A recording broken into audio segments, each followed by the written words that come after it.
وله الجوار المنشآت في البحر كالأعلام فبأي آلاء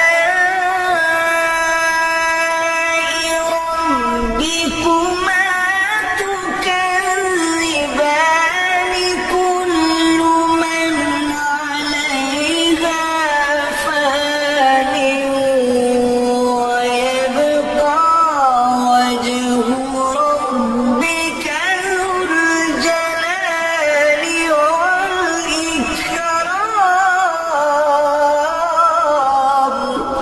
والإكرام.